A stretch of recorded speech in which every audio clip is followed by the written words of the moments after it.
नमस्कार साथियों, हम बात कर रहे थे राजस्थान अध्ययन की पुस्तक जो कक्षा 9 की पुस्तक के बारे में हम बात कर रहे थे।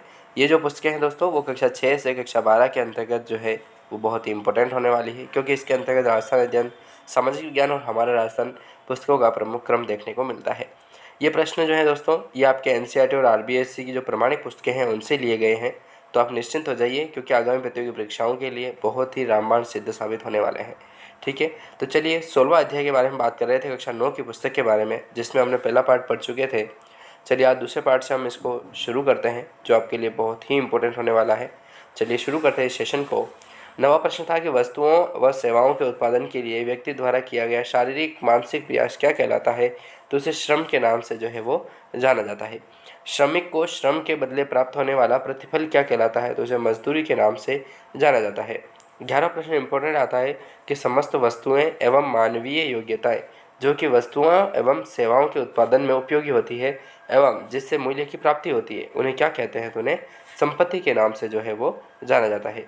संपत्ति का वह भाग जो आगे और संपत्ति के उत्पादन के लिए प्रयुक्त किया जाता है, उसे पूंजी के नाम से जो है वो जाना जाता है। ठीक है, संपत्ति क्या है? तो समस्त वस्तुएं जो मानवीय योग्यताओं किस आधार पर जो वस्तुओं एवं सेवाओं का उत्पादन होता है, जो उपयोग लेते हैं और मूल्यों की प्राप्ति होती है, उन्हें संपत्ति के नाम से जानते हैं। और संपत्ति का वह भाग जो आगे और संपत्ति के उत्पादन में प्रयुक्त होता है, वो पूंजी है। ठीक है, जैसे बिजनेस चलाने के लिए अपने को पूंजी की आवश्यकता होती है। ठीक है, संपत्ति हमने पहले प्राप्त कर चुके हैं, अब और उस प्रोसेस को आगे बढ़ाने के लिए, उत्पादन क्षमताओं को बेहतर प्रदान कराने के लिए अपन पूंजी का प्रयोग करते हैं। ठीक है, क्योंकि संपत्ति अपने पास हो जाती है, संपत्ति से अपन को स्टार्टअप कर सकते हैं, जबकि स्टार्टअप करने के बाद जो कमाई होती है उससे नया स्टार्टअप और डेवलप करने के लिए अपने को पूंजी की आवश्यकता होती है।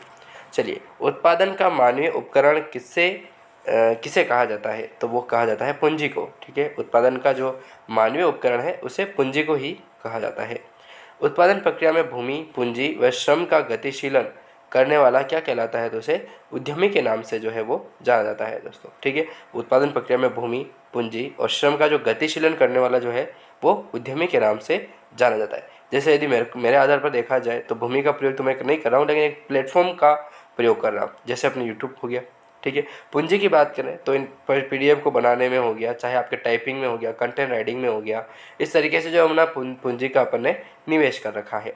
और श्रम की बात करें तो श्रम जो है मैं उठ करके वीडियो बना रहा हूँ और समय निकाल करके वीडियो बना रहा हूँ, तो ये एक श्रम का प्रतिरूप हो जाता है दोस्तों। ठीक है, तो भूमि, पूंजी और श्रम, यदि ये तीन चीज़ें मिलती है तो आप किसी भी बिजनेस का स्टार्टअप कर सकते हैं, चाहे आपका ऑनलाइन हो या ऑफलाइन हो। ठीक है, तो वो क्या कहलाता है? तो उसे उद्यमी के नाम से है ही जाना जाता है। जैसे कोई टीचर है तो वो भी एक प्रकार का उद्यमी है। ठीक है, यदि कोई कुछ भी काम कर रहा है जो आपके पूंजी कमाने से संबंधित है, ठीक है, संपत्ति को पूंजी में बदलने की और पूंजी को और आगे बढ़ाने की यदि क्षमता है उसके अंदर, तो वो आदमी उद्यमी के नाम से ही जाना जाएगा। जैसे अपने मुकेश अंबानी हो गए, तो इन्होंने कभी स्टार्टअप किया था, छोटा स्टार्टअप किया, उसके बाद धीरे धीरे बड़ा करते करते करते आज पूरे वर्ल्ड में नाम कर रखा है, तो वो एक उद्यमी का ही उद्योगपति है। ठीक है, तो अपन मान सकते हैं।